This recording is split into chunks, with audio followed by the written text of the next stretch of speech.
Today is June 15th, 2021. We're here at Hildebrand Machinery.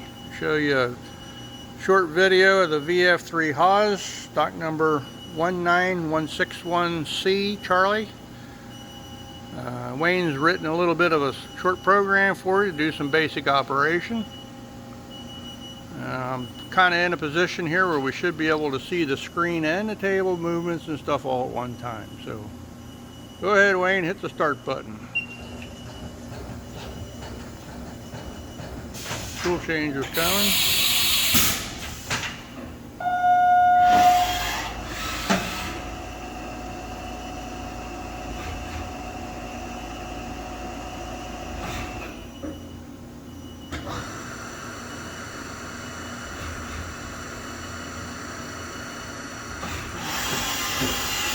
Each movement he changes the speed up a little bit.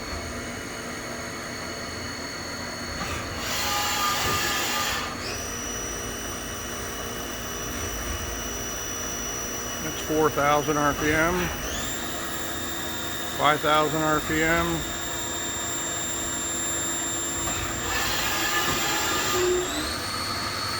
6,000 RPM,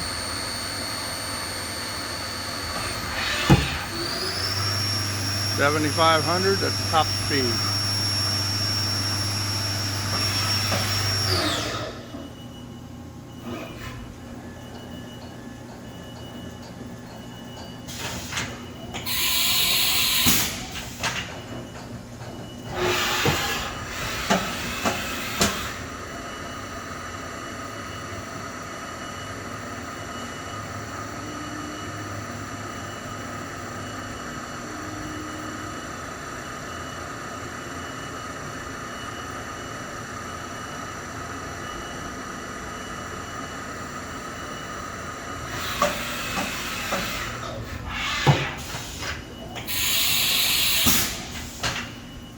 And that's what it does. If you have any questions, please give us a call.